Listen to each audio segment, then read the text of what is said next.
Oke. Biasanya kalian berapa orang? Suaranya mana nih? Kok satu orang aja bicara, yang lainnya? Bagaimana? Tidak tahu, Pak. Ya. Pak. Biasanya berapa orang? Biasanya kita tuh semua satu kelas tuh 13, Pak. Oh, 13. Oke. Ini baru terkumpul 3, 5, 7 ya. Kurang 5 ya. Oke. Mungkin masih ada Masih kerja ya. Oke, mungkin, ya. kita mulai aja ya yang ada ya. Karena 13 orang, jadi udah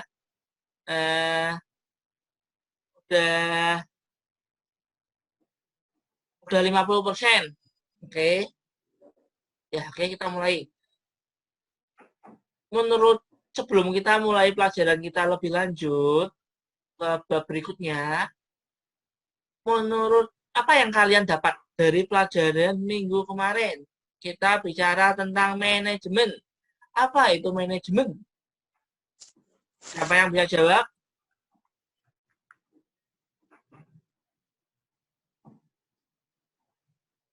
Halo? Ada yang bisa jawab? Apa yang kalian dapat di pelajaran minggu kemarin? Kita bahas tentang apa? Mungkin dari Siti Deni bisa jawab, minggu kemarin kamu dapat tentang apa?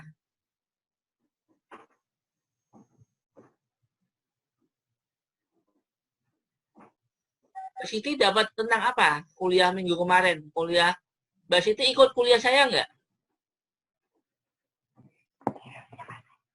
Halo? Nggak dengar suara saya? Ya, Pak. Oke, mungkin Auda dapat apa? Minggu kemarin ikut kuliah saya kan minggu kemarin?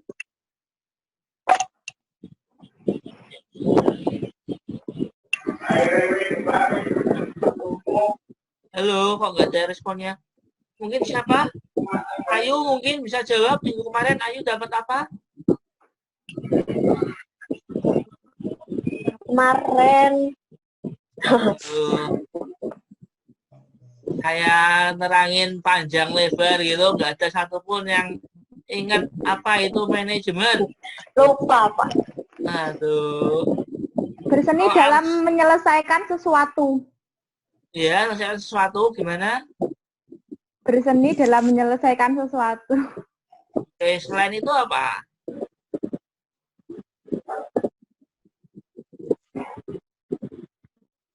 Selain itu apa?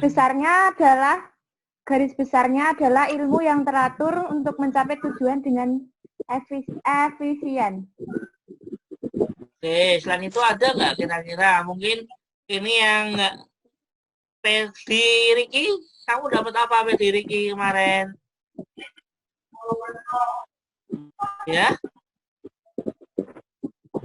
Halo, aduh. Arsya mungkin bisa jawab, minggu kemarin kamu kuliah di kelas saya online, kalian dapat apa? Apa itu manajemen?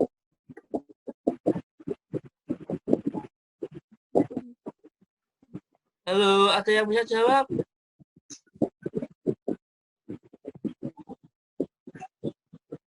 Mungkin Francisca atau Pujianto? Tadi itu loh, Pak. Ya, selain itu apa? Ada nggak? Apa ya? Pak, yang saya ingat kalian aja. Kita kalau kuliah dengan saya, kita selalu ada waktu untuk flashback dulu. Dan itu sebagai penilaian juga yang menandakan kalian itu di kuliah saya benar-benar memperhatikan. Kira-kira apa? Manajemen, sering dengar kan manajemen itu apa? Manajemen ya. Apa? Basicnya. Nah, Seni dalam apa ya? seni dalam apa? Seni dari orang lain.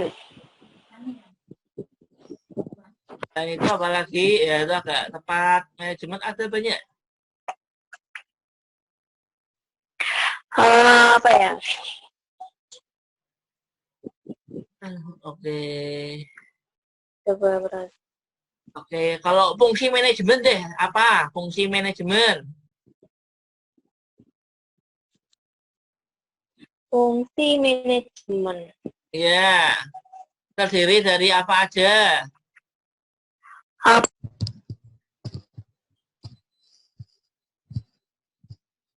Planning.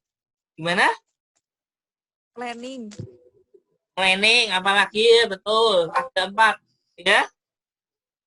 Organizing. Iya betul. Yang keras suaranya biar semuanya bisa dengar. Actuating. Nah, Controlling. iya betul ya. Itu fungsi yang di manajemen adalah dari besarnya di mana seni yang dipakai oleh manajemen untuk mencapai tujuan secara efektif dan efisien. Yang menjadi pertanyaan apa itu efektif dan efisien?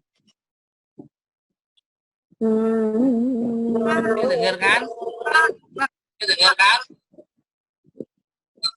Efektif dan efisien. Mungkin kalian orang kerja.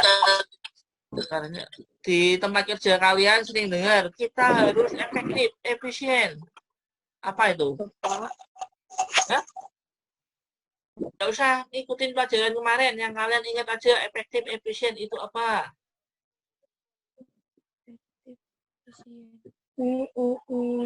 Efektif itu apa?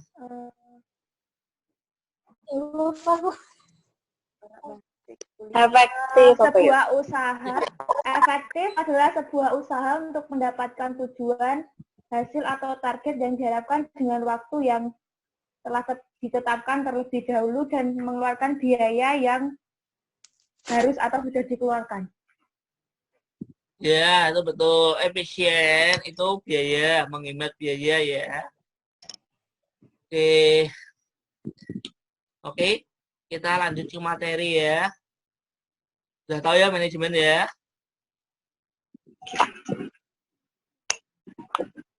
Kita nanti belajar tentang sejarah dan teori manajemen.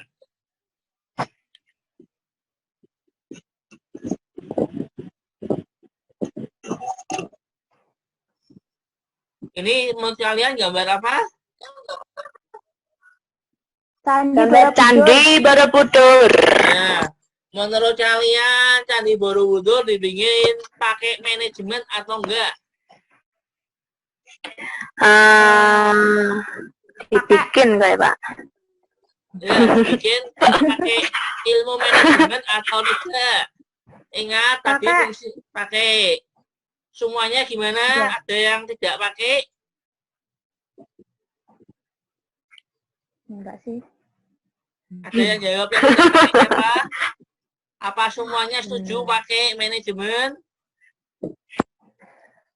Ini Borobudur umurnya udah ratusan abad tahun. Ya, ratusan tahun ya, dibangun mungkin sebelum Masehi ya, saya kurang tahu pastinya itu, tapi udah ratusan abad.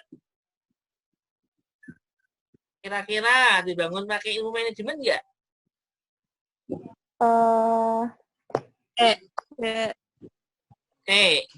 Semua setuju pakai ilmu manajemen? Setuju. Setuju. Gimana, setuju ya? Betul. Ilmu ini Candi Borobudur, semua yang ada di dunia bangunan semua dibangun dengan pakai ilmu manajemen. Apa tadi fungsi dari manajemen? Salah satunya planning. Dengan apa? Planning. Organizing. Ya, kemudian perencanaan. Ya, planning itu perencanaan. Betul. Benar. Ada 4. Ingat-ingat fungsi manajemen selalu ada 4. Ada Controlling. planning, organisasi. Sebelum Organizing. controlling apa dulu? Mengontrol. Sebelum kontrol apa dulu?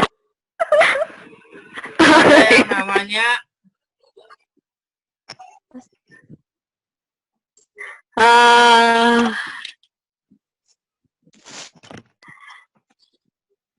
POAC.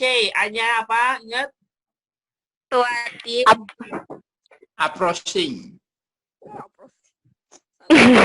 Acquainting. Artinya action ya. Up. Ini Action. orang bangun Candi Borobudur, tentu orangnya ada perencanaan. Oh, bangunnya mungkin berapa lantai, ya.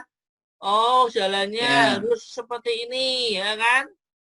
Kalau tidak ada perencanaan, pasti bangunannya tidak begitu bagus. Mesti kocar kacir, ya kan?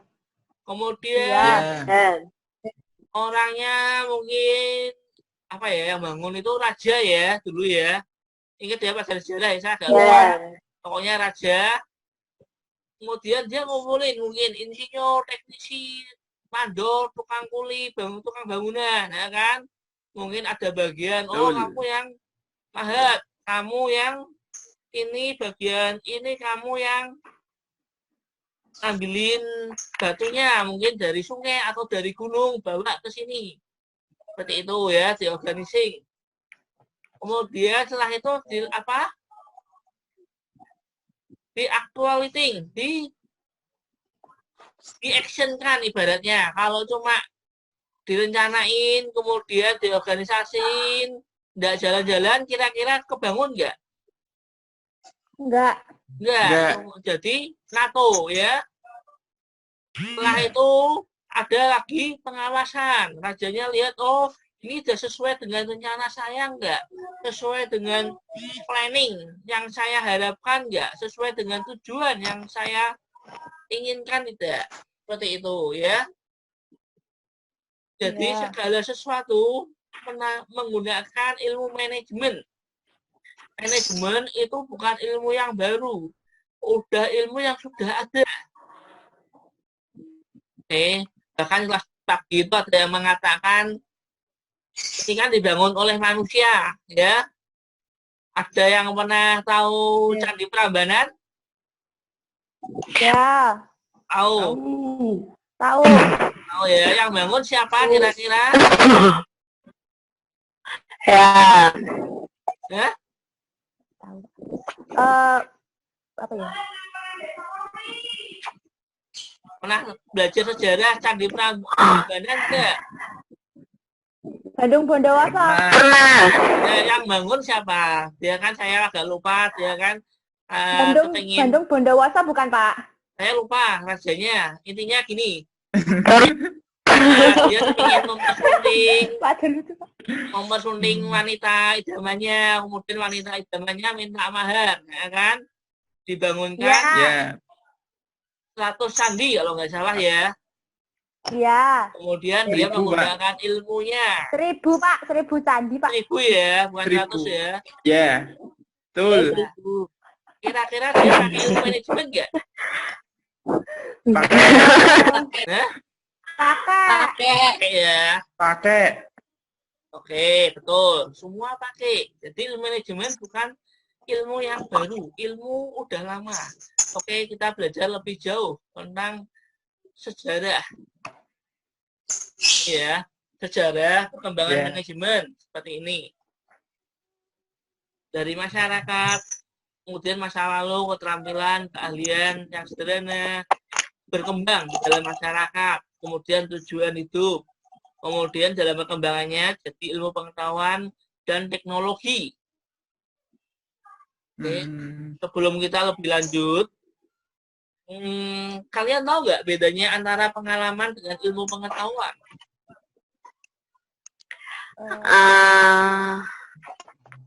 Pengalaman itu mungkin apa ya? Pengalaman itu yang pernah dialami. Ya. Pengetahuan, Ilmu. Oh, levelnya nih gimana kira-kira? Pengetahuan atau Pengalaman.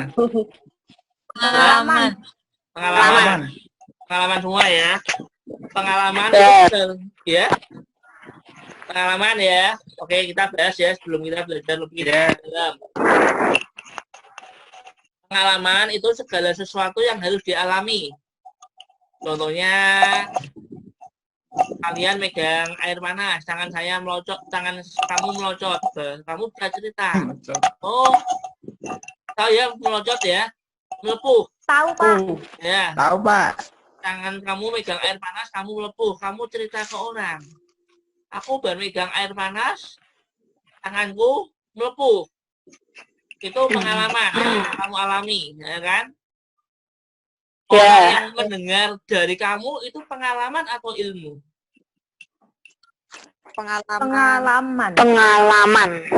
Dia tidak mengalami loh. Dibilangin sama orang, Ilmu. kamu jangan megang Oh, air ilmu. panas. Pengetahuan. Ilmu. Ilmu. Ya, Pengetahuan. Ilmu. ilmu. Jadi orang Ya. tersebut jangan sampai megang air panas. Karena kalau megang air panas, pasti tangannya melepuh. Seperti Oh. tangan kamu, tangan anggap aja Paham. tangan si dia yang megang yang tangannya gini ya. Ya, Ya. oke. Jadi ya itu. Kira-kira gimana ilmunya? Yang punya pengalaman. Punya pengalaman ya. Banyak orang yang ngomong Ya. pengalaman itu guru yang terbaik. Tapi gini, Ya. kalian orang kerja semua ya. Ya. Ya, jadi lebih enak kalau ngajar orang kerja. Kalian Iya. kalau dalam kerja, kalau pengen naik golongan, naik jabatan, perlu kuliah lagi nggak? Perlu menuntut ilmu Perlu. lagi? Hah? Iya. Perlu. Ya, perlu. Kok perlu? Kan pengalamannya Ya. udah banyak. Ya. Pengetahuan yang lebih Gimana? luas. Menambahkan ilmu. Kan, Ilmu ding ilmu. kan pengalaman. Kan kamu banyak orang pegawai negeri tahu ya. Iya. Ya. Naik golongan atau istilahnya jabatan lah. Itu mereka harus sekolah dulu. Tidak bisa kalau mereka tidak sekolah-sekolah, mungkin jabatannya pendidikannya SMA, dia mentoknya di golongan berapa gitu saya lupa. Dia harus sekolah biar bisa naik golongan. Ya. Betul kan? Ya. Mungkin kalau di dunia swasta mungkin juga sama ya. Walaupun orang Ya. itu udah kerja sampai ngoyot sampai tua, tapi kalau pendidikannya kurang, bisa keselip sama yang tua. Ya, setuju sampai di sini? Iya. Kalau Setuju. ya, jadi berdasarkan ilustrasi ini, menurut kalian gimana? Pengetahuan sama pengetahuan, pengalaman dengan pengetahuan. Pengalaman. Pengetahuan. Pengetahuan. Pengetahuan. Tinggi pengetahuan, iya betul. Kalau orang punya pengalaman kerja terus, tapi kalau dia tidak sekolah, tidak bisa naik-naik, ya kan? Seperti Ya. ilustrasi tadi Ya. ya, jadi tinggi ilmu pengetahuan. Pengetahuan. Kenapa kok bisa begitu? Ada peribahasa mengatakan pengalaman itu guru yang terbaik. Tapi kenyataannya kalau mau naik jabatan walaupun kerjanya udah ngoyot, udah sampean tua, udah puluhan tahun, kalau pendidikannya rendah, ilmu pengetahuannya kurang, keselip sama yang anak kemarin baru, nggak bisa naik jabatan. Ada yang tahu nggak bedanya apa? Kenapa kok bisa lebih tinggi pengetahuan? Apa ya? Kalau Karena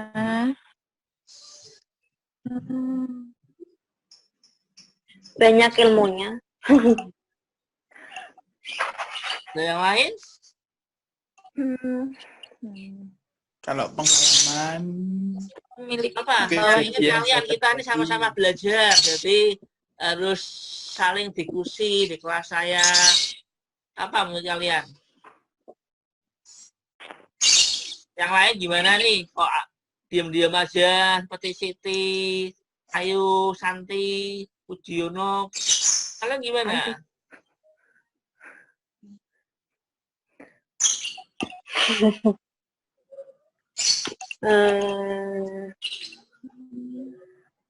Kalau pengalaman itu apa ya? Gimana menurut kalian?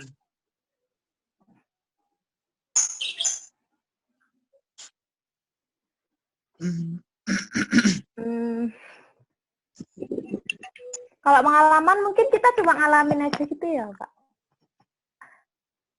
Oke, gini saya jawab ya. Ada yang lain ya? Kan ada peribahasa katanya pengalaman itu guru yang terbaik, betul ya? Ya. Kan guru yang terbaik dari pengalaman. Sedangkan orang mau naik Ya. jabatan, mau betul. itu harus sekolah dulu, ya kan? Walaupun pengalamannya Ya. kok. Ya, dari ditanyain kenapa kok bisa begitu? Apa peribahasanya tidak betul?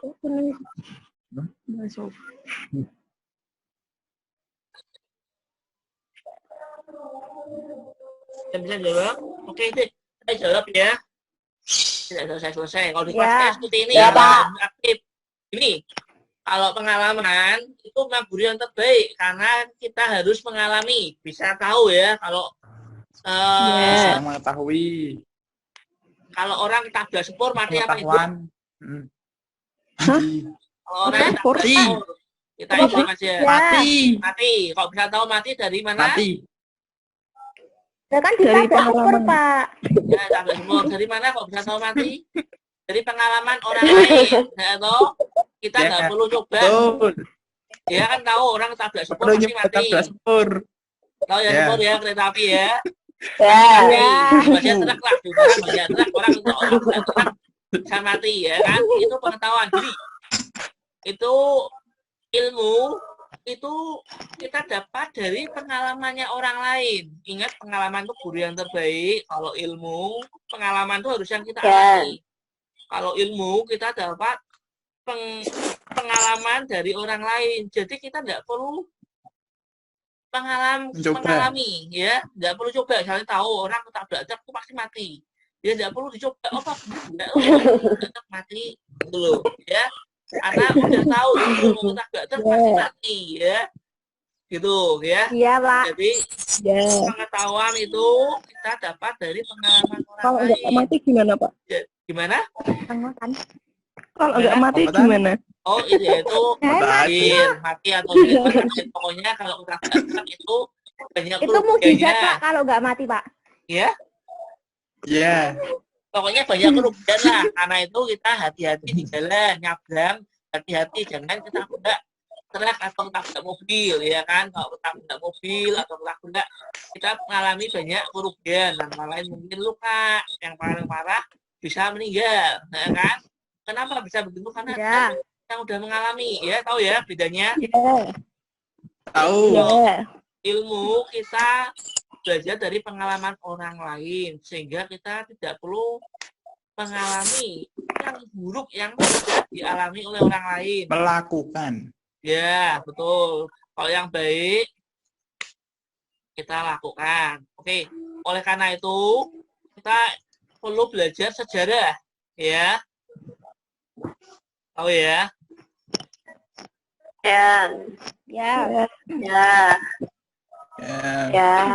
Ini evolusi teori sejarah. Benar. Ini ya, teori manajemen ilmiah. Gerakan manajemen ilmiah sebenarnya telah dimulai sekitar akhir abad yang lalu, di mana para insinyur Amerika Serikat, Eropa mencari dan mengembangkan cara-cara baru untuk mengelola suatu perusahaan. Beberapa variabel yang diperhatikan dalam manajemen ilmiah adalah sebagai berikut. Ingat yang perlu diperhatikan. Pentingnya peranan manajer. Ingat manajer itu mungkin pemimpin, gampangnya ya, supervisor atau apa, pokoknya yang di atas kalian yang tugasnya mengatur, mengarahkan, ya kan, dalam pergerakan dan meningkatkan produktivitas perusahaan. Jadi intinya peranan yang di atas kalian itu memegang peranan yang penting. Karena biasanya orang yang menduduki jabatan tinggi itu harus mumpuni baik secara ilmu maupun pengalaman, ya kan? Kemudian pengangkatan dan pemangkatan tenaga kerja dengan persyaratan-persyaratannya. Jadi harus ada tim, atasannya mumpuni, bawahannya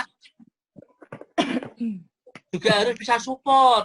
Contohnya membangun candi, manajernya bisa, tapi bawahannya nggak paham sama sekali. Nyemen bagaimana, noto bagaimana, ya kan? Kemudian, bentar ya, saya pending dulu bentar ya. Ada telepon masuk, bentar ya. Iya, Pak. Oke, Pak. Iya, Pak. Ya. Ya, Ini ambil Pak. baca dulu ya. Ya. Ya. Ya.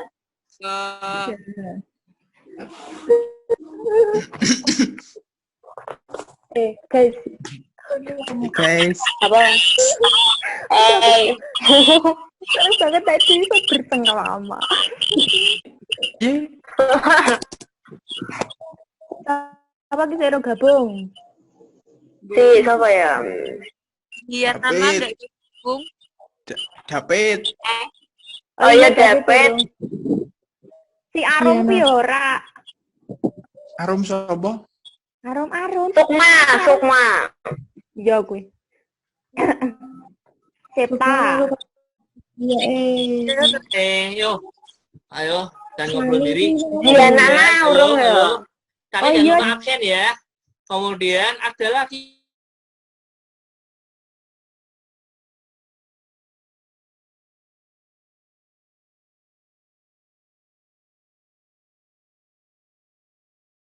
Halo.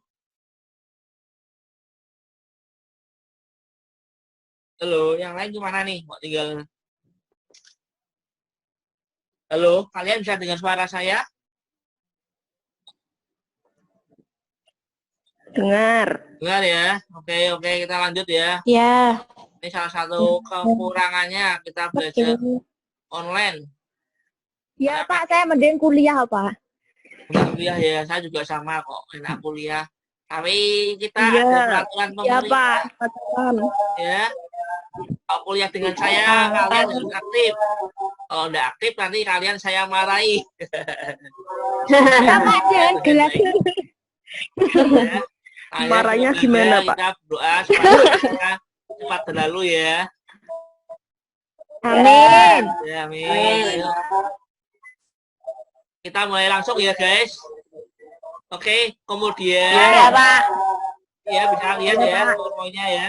Kemudian yang perlu diperhatikan dalam ilmu manajemen adanya tanggung jawab Ya. pegawai dan karyawan. Ini otomatis ya guys, kalau kalian kerja tapi tidak sejahtera, itu akan mengganggu kinerja kalian.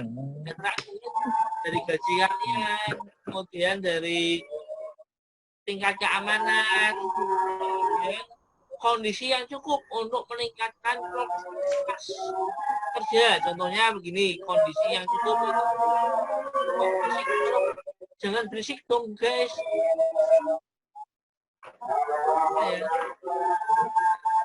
Alda tolong jangan berisik dong, biar yang lain tidak terganggu. Kemudian kondisi yang cukup meningkatkan produktivitas kerja. Contohnya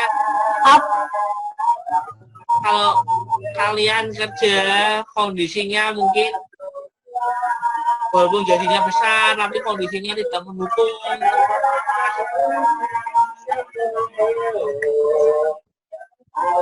Alda tolong jangan berisik Alda. Nggak berisik, Pak. Saya terganggu. Itu depan Oh, depan masjid. Oh ya. Kita lanjut ya. depannya guys. masjid, Pak. Oh, ya udah.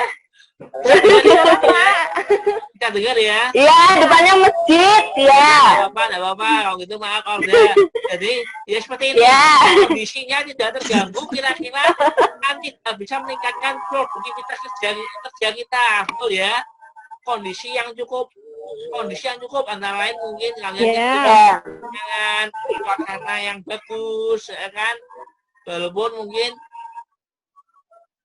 gajinya banyak, tapi kondisinya tidak cukup bagus kan juga agak merepotkan. Ini Robert Owen, salah satunya ya. Saya ceritain tentang sejarahnya Robert Owen. Ia adalah seorang manajer dari beberapa pabrik terminal kapas di New York, Polandia. Sejak tahun 1800-an, dalam teorinya ia menekankan tentang peranan sumber daya manusia sebagai kunci keberhasilan perusahaan. Ingat Robert Owen, dia menekankan peranan sumber daya manusia sebagai kunci keberhasilan perusahaan. Ingat, kunci keberhasilan perusahaan berada di sumber daya manusianya. Semua perusahaan pasti menggantungkan sumber daya manusia, menggunakan sumber daya manusia, meskipun teknologi untuk saat ini bisa menggeser tentang keberadaan sumber daya manusia, tapi sumber daya manusia tetap dibutuhkan di dalam suatu organisasi, khususnya peranan jabatan manajemen. Halo guys, masih tersambung? Halo? Ya, Masih. ya. Nah, kita masuk kondisi yang kurang cukup nyaman seperti ini. Jadi aktivitas kita buka menekan. Pahami ya guys, artinya ya. Ya. Ya, kemudian ini Robert Owen. Seorang manajer itu harus berfungsi sebagai seorang pembaru, yaitu penyemangat, punya update. Ibaratnya seorang manajer itu harus orang yang up to date, tahu ya, dalam menggerakkan manajemen sumber daya manusia. Robert Owen merintis manajemen ilmiah karena beliau digerakkan oleh kenyataan kondisi dan persyaratan kerja yang tidak memadai, di mana kondisi kerja sebelumnya dan kehidupan pada pekerja saat itu sangat buruk, mempekerjakan anak-anak di bawah usia 5 tahun. Bisa bayangin kira-kira kalau yang kerja usia di bawah 5 tahun gimana? Bisa mendukung enggak? Tidak. Tidak ya, ini kita belajar dari pengalamannya Robert. Ingat, kan tadi dikatakan ilmu itu kita dapatkan dari pengalaman orang lain. Ini kita belajar dari pengalamannya Robert Owen, ya, yang dialami Robert Owen. Ya, zaman dulu mungkin terkenal dengan penjajahan. Tahun segini Indonesia masih dijajah oleh Belanda ya guys. Jadi mungkin masih terkenal dengan perbudakan, anak masih disuruh kerja. Standar waktu kerja sehari adalah 13 jam seperti yang biasa terjadi. Jadi kerja terus ya, dari pagi sampai malam. Kerja rodi. Ya mungkin termasuk istilah kerja rodi atau kerja romusa ya. Iya Pak. Ya, cuma digaji tapi kerjanya jam-jaman. Oleh karena itu Robert Owen memunculkan gagasan yang mengintroduksi tentang perbaikan kondisi persyaratan seperti pengurangan standar kerja dulu dari 13 jam dipotong menjadi 10,5 jam. Kemudian pembatasan usia kerja, mungkin yang dikerjakan anak-anak dia menolak usianya minimal, menolak usia kerja kurang dari 10 tahun. Mungkin kalau sudah 10 tahun anaknya bisa dididik tidak rewelan, tidak nangisan, tidak cengengan ya, dan mengadakan toko-toko perubahan guna memberikan pelayanan kepada karyawan akan kebutuhan sehari-hari. Mulai di sini kebutuhan akan karyawan mulai diperhatikan dengan memberikan harga yang lebih murah. Selain itu, ia menentukan prosedur-prosedur kerja yang dapat meningkatkan produktivitas kerja dengan perbaikan kondisi kerja seperti pelayanan kesejahteraan karyawannya diperhatiin. Ya, tidak cuma kerja dipecutin, tapi diperhatiin juga, maupun prosedur kerja yang dibuat yang berharap agar produktivitas tenaga kerja dapat lebih ditingkatkan. Ya, ini dari pengalamannya Robert Owen. Dia menerapkan seorang manajer itu harus mempunyai perilaku pembaharu dan menerapkan akhirnya efektif, tujuan organisasinya bisa dipakai, meningkat. Kemudian kita belajar dari Charles Piaget. Ia adalah seorang profesor matematika, pintar hitung-hitungan, yang telah banyak mencurahkan perhatiannya bagi cara-cara kerja di pabrik supaya lebih efisien. Ingat kata efisien, artinya apa? Pahami ya guys. Ia percaya bahwa penerapan prinsip-prinsip ilmiah dalam proses kerja akan dapat meningkatkan produktivitas kerja dan dapat menekan biaya-biaya. Jadi lebih efisien ya. Piaget juga menganjurkan untuk mengadakan pembagian tenaga kerja dalam kaitannya pembagian kerjaan.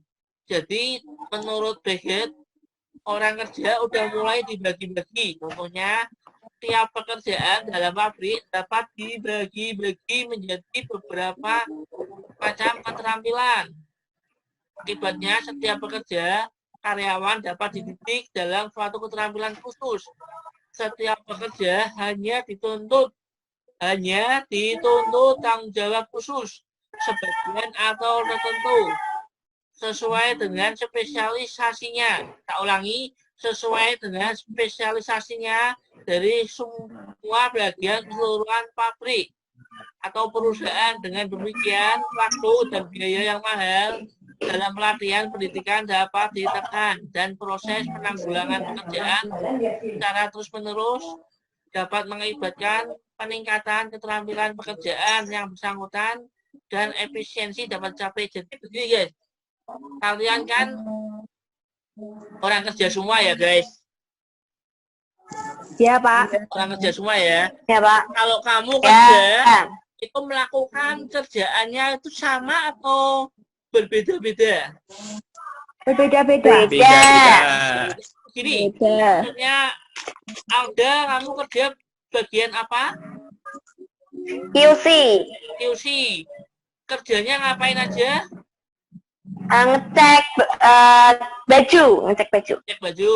Oke. Kamu setiap dari masuk kantor sampai pulang kerjamu mesti sama terus. Betul kan? Ngecek baju. Ngecek baju ya, pokoknya kerjaan QC. Ya. Betul kan?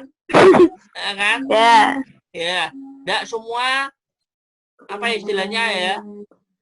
Semua dicanda gitu, semua dipegang, enggak kan? QC ya, kerjanya QC aja. Semua juga sama kan? Ada nggak yang kerjanya serabutan? Hari ini jadi QC, besok jadi apa admin, besoknya lagi jadi kasir. Ada nggak yang seperti itu? Enggak. Hah? Enggak ada. Enggak ada.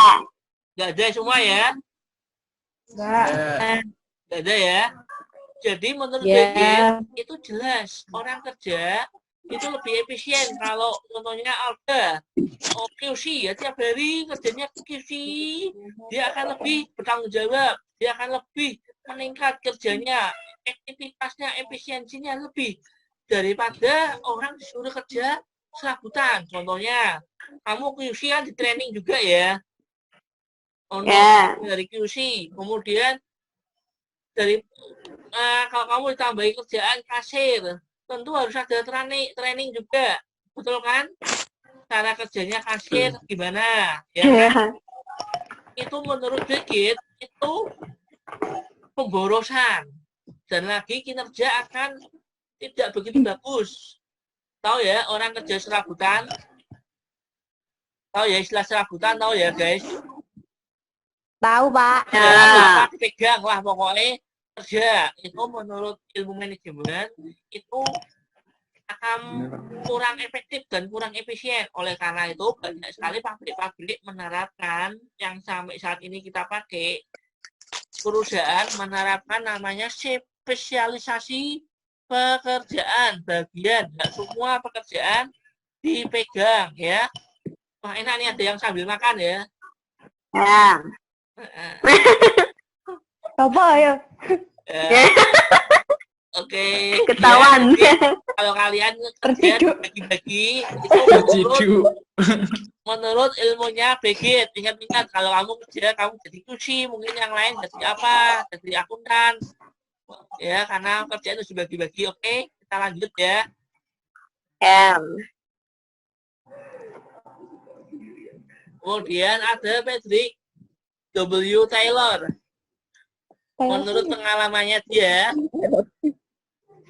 mula-mula yang menjadi titik tolak penerapan manajemen secara ilmiah berasal dari hasil penelitian Patrick ya tentang studi waktu kerja pada bagian produksi di mana dia bekerja di perusahaan Steel. Dengan penelitian waktu yang menjadi dasarnya, ia dapat memecahkan setiap pekerjaan ke dalam komponen-komponennya dan merancang cara pengerjaannya yang tercepat dan terbaik untuk setiap pekerjaan. Ini juga berarti bahwa ketentuannya yang menentukan setiap pekerja dapat menyelesaikan dengan bahan dan peralatan yang tersedia di perusahaan. Taylor menekankan bahwa antara waktu penyelesaian pekerjaan dapat dikorelasi dengan upah yang diterima, yaitu semakin cepat atau semakin tinggi prestasi kerja dalam menyelesaikan pekerjaannya, maka akan semakin tinggi upah yang diterimanya. Metode pendekatan ini disebut sebagai sistem upah diferensiasi. Peningkatan produktivitas, kualitas, semangat kerja, dan upah yang diterima dapat dilakukan dengan melaksanakan pendidikan, keterampilan, pengadaan time dan motion study, mengutamakan tukar-menukar, transfer pejabat, karyawan tertentu dengan karyawan yang lain, memberikan waktu istirahat dan bekerja, memberikan sistem pengupahan, diferensiasi, dan perbaikan lainnya. Halo, jadi menurut ini, Ya, Pak. nah, orang kan walaupun kerjanya semakin bagus, semakin berkualitas, dia berhak menerima gaji yang lebih bagus. Walaupun mungkin satu jabatan, mungkin kalian kerja, gaji yang kalian terima mungkin bisa beda walaupun jabatannya sama.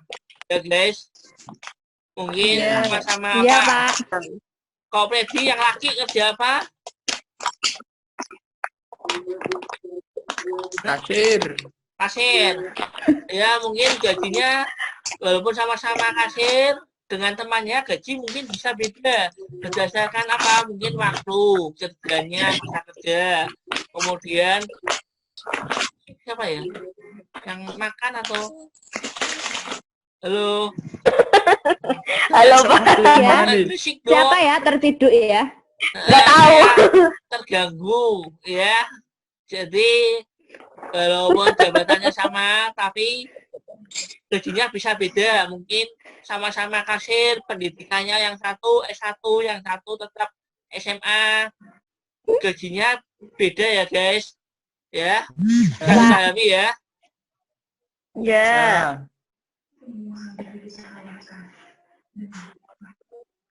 Jangan, kalau kurang jelas silahkan tanya ya. Ya. Ini diringkas, Taylor. Kembangkanlah sebuah ilmu bagi setiap unsur pekerjaan seseorang yang akan menggantikan metode kajian yang udah lama. Jadi seseorang dalam pekerjaan itu harus mengembangkan ilmu. Karena itu orang kalau ingin naik jabatan, mau naik apa, diwajibkan untuk kuliah. Kemudian di tempat kalian sering ada namanya training kan, ada apa ya, seminar atau ada rapat apa seminar ya untuk update kan, dapat ilmu baru ya. Yang kedua, secara ilmiah pilihlah dan kemudian latihlah, ajarilah dan kembangkanlah pekerjaan tersebut sebelum para pekerja memilih sendiri pekerjaan mereka dan melatih diri mereka sendiri mampu melakukan pekerjaan mereka. Jadi begini. Intan kok nyanyi ya malah? Bukan Hah? Pak yang nyanyi itu ikut audisi Pak. Oh, ikut audisi. Tolong jangan berisik ya. Indonesian Idol Pak itu Pak. Dangdut mania. Ya kita. KDI loh. Oke, sampai mana ini? Oke, ada suara buruk. Oke, jadi gini. Seorang karyawan itu harus dilatih, dikembangkan sesuai dengan bakat dan kemampuan mereka. Yang ketiga, bekerja samalah dalam secara sungguh-sungguh dengan para pekerja untuk menjamin bahwa semua pekerjaan dilaksanakan sesuai dengan prinsip ilmu dan kembangan aktif. Makanya dalam bekerja diperlukan juga yang namanya kerjasama. Kemudian bagilah pekerjaan dan tanggung jawab secara hampir merata antara pimpinan dan para pekerja. Manajemen mengambil alih semua pekerjaan yang lebih sesuai dengan baginya ketimbang para pekerjaan. Oke, kita lanjut aja. Ini masih panjang. Menurut Henry, yang dalam pengalamannya pernah bekerja bersama-sama dengan Taylor yang tadi mengemukakan teorinya. Juga bertilik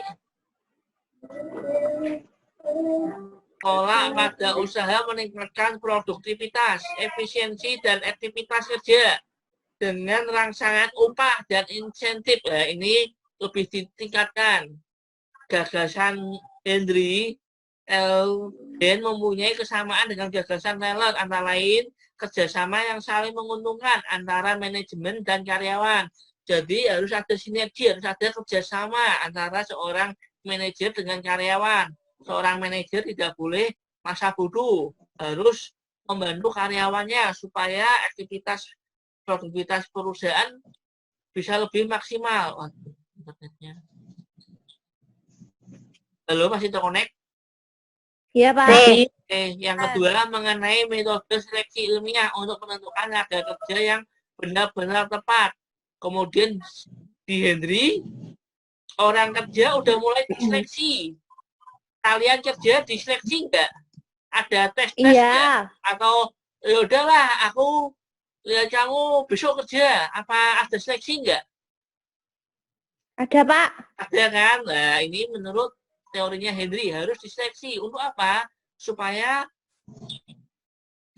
aktivitas dari karyawan, aktivitas dari perusahaan bisa meningkat.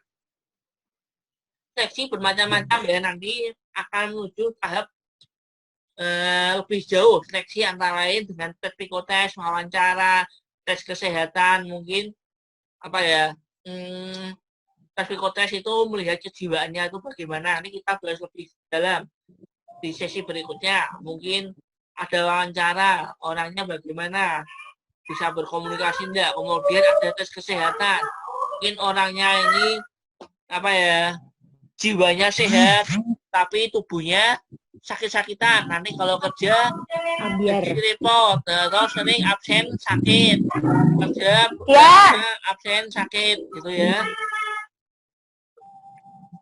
Di atas. Oke, kita lanjut ya. Banyak gangguan ya. Kemudian yang ketiga, sistem bonus menggunakan instruksi dalam pengaturan kerja. Tetapi dalam menentukan bonus tidak seperti yang dikemukakan oleh Taylor dalam sistem upah diferensiasi. Henry justru menolak sistem upah yang diferensiasi, yang menurutnya justru akan berdampak terlalu kecil motivasi tenaga kerja. Oleh karena itu, ia merupakan gagasan bagi tiap-tiap pekerja dapat menyelesaikan tugas dibebankan kepadanya, maka ia berhak menerima bonus sebesar 50 sen. Jadi adiknya Aida nih, oke. Jadi begini, saya sampai mana ya, bisa berisik. Jadi mulai Henry itu mulai ada bonus, seperti kalian kerja kan dapat bonus, kemudian kerjanya ada namanya apa ya, kompensasi, kerjanya makin bagus, makin cepat, dapat bonus ya. Kemudian di Henry ini dia kurang setuju dengan gaji yang berbeda-beda. Contohnya kalau orang kerjanya kasir gajinya UMR ya. Apapun yang kerja kasir, gajinya ya UMR terus gitu. Kecuali dia naik jabatan. Kalau enggak, contohnya ini yang dipakai oleh pegawai negeri. Kalau dia di golongan di golongan 3, gajinya ya segitu ya, tidak naik. Orang pun juga sama.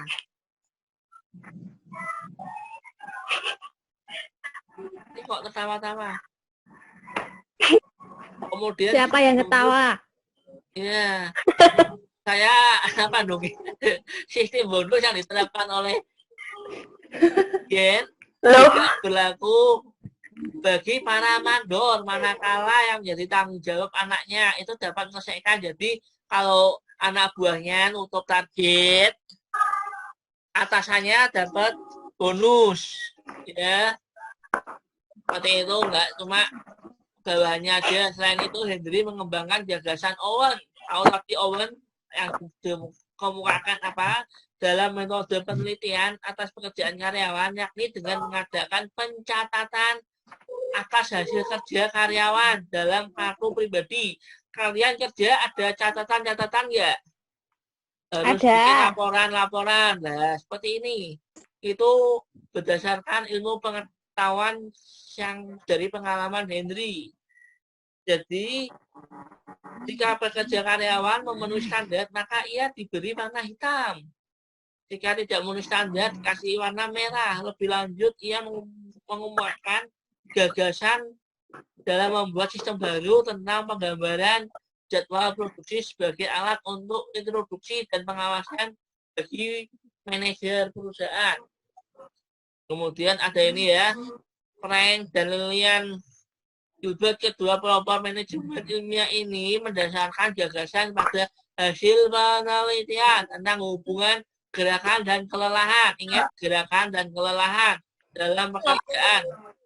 Menurut Frank, bahwa antara gerakan dan kelelahan saling berkaitan. Setiap gerakan yang dihilangkan juga menimbulkan kelelahan. Sementara itu, menurut Gilbert, dalam pengaturan untuk mencapai gerakan yang efektif dapat mengurangi kelelahan, maka akan mempunyai pengaruh terhadap upaya dalam mengoptimalkan kemampuan pekerjaan sebagai manusia.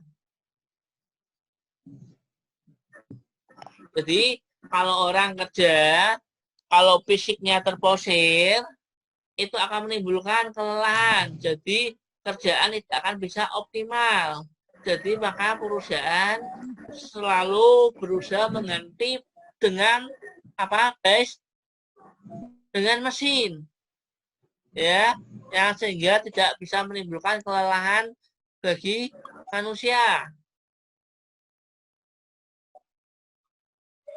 Kemudian ini ya, ini sampai ini aja nanti guys. Kemudian Hamilton Emerson. Hamilton Emerson melihat adalah penyakit yang mengganggu, ingat, penyakit yang mengganggu sistem manajemen di dalam industri ialah adanya masalah pemborosan dan tidak efisien ya, inefisien, tidak efisien. Pemborosan ya. Oleh karena itu, dia menyetuskan ide-ide yang terformulasi dalam 12 prinsip sebagai berikut. Kalau orang kerja, tentu harus ada namanya tujuan yang jelas. Contohnya apa, guys? Kamu kerja ada SOP-nya enggak? Ada. Tahu ya, kerja apa yang dilakukan. QC kerjanya harus ngapain? Tahap pertama, tahap kedua. Mungkin datang jam 8 kerja mungkin harus ngapain dulu. Kemudian tahap-tahapnya jelas ya. Ya. Selanjutnya, yang kegiatan tersebut dilaksanakan masuk akal. Jadi perusahaan menerapkan targetnya itu harus masuk akal, bisa dijalankan. Contohnya bukan ngadain seperti Mission Impossible, seperti bahannya menguras lautan. Tahu menguras lautan, guys? Menguras lautan, Pak. Nah, kira-kira bisa dilakukan nggak kalau lautan dikuras? Enggak. Nah, ya jadi Tidak. Enggak. ya jadi seorang Nguras manajer, gelombang. seorang atasan dalam manajemen karyawannya harus melihat kemampuan karyawannya. Ini pendidikannya bagaimana? Mampu nggak dia dibebani beban yang begitu berat? Itu loh guys ya. Dia fisiknya kurus, suruh kerja yang kerjaan berat, mampu nggak? Makanya nanti ada seleksi. Enggak. Orang ini tidak bisa hitung-hitungan. Mungkin ada beberapa bagian saya itu pintar di ilmu sosial, hafalan saya kuat, tapi soal hitung-hitungan saya jujur aja agak lemah. Jadi kalau ini Saya mampu juga. nggak kira-kira kerja mungkin kasir? Waduh, kasir yang kerjanya ngitung, mampu nggak? Hitung, atau nggak mampu hitung-hitungan. Nah, oke, kita cepat ya guys. Pokoknya dipahami antara Ya. itu. Kemudian tersedianya staff yang cakap dalam kerjaan tersebut, pengorganisasian harus tersedia karyawan yang cakap ya. Terciptanya disiplin kerja, yaitu misalnya jam 8 masuk ya harus jam 8 masuk. Kalau tidak, biar menciptakan disiplin ada banyak cara, antara lain dengan apa? Punishment, mungkin dengan sanksi, hukuman. Mungkin kalau telat nggak boleh masuk kantor, jadi menimbulkan efek jera. Mungkin kalau telat uang kerajinannya hilang. Kemudian pemberian balas jasa yang adil. Kalau orang itu kerja ya selayaknya dikasih balas jasa yang adil. Balas jasa yang adil itu bermacam-macam guys, nggak cuma gaji, nggak cuma bonus, mungkin dengan penghargaan, mungkin dengan apalagi ujian, mungkin dengan apa sertifikat ya. Kemudian selanjutnya laporan terpercaya. Laporan terpercaya, yaitu seorang karyawan diwajibkan untuk memberikan laporan yang terpercaya, cepat, tepat, dan kontinu. Dengan laporan terpercaya, maka perusahaan bisa mempunyai data. Oke, yang ketujuh, pemberian instruksi perencanaan dan urutan kerja. Jelas pemberian instruksinya harus ngapain, seperti SOP. 8, adanya standar, skedul, metode, tujuan, waktu, dan kerja kondisi yang standar. Kemudian yang 10, operasi yang standar. Kemudian instruksi praktis yang tertulis, kemudian basis efisien dan rencana intensif. Sampai di sini ada pertanyaan, guys? Nggak ada. Nggak ada ya? Ingat, ini ada tugas. Nggak ada. Tolong segera di screenshot kalian nanti ke individu.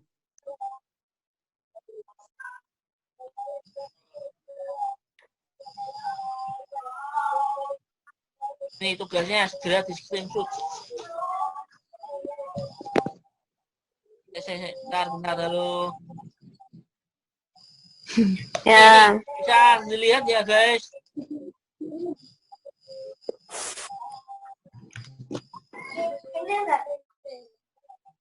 Ini tugas buat kalian. Siap. Iya, Pak.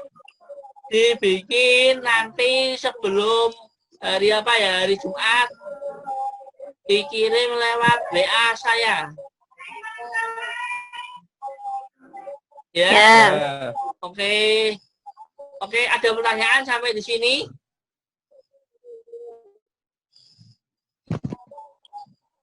Udah dikirim shoot?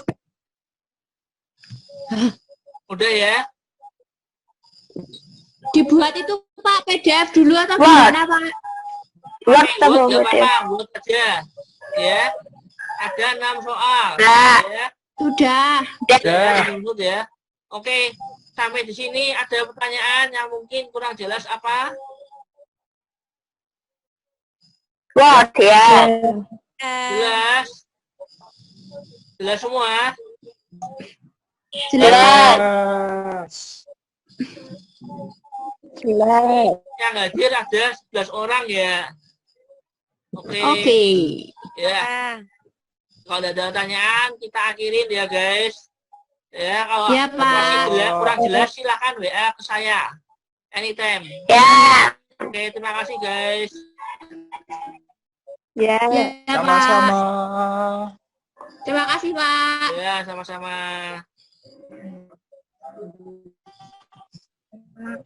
Ya. Dadah. Muah.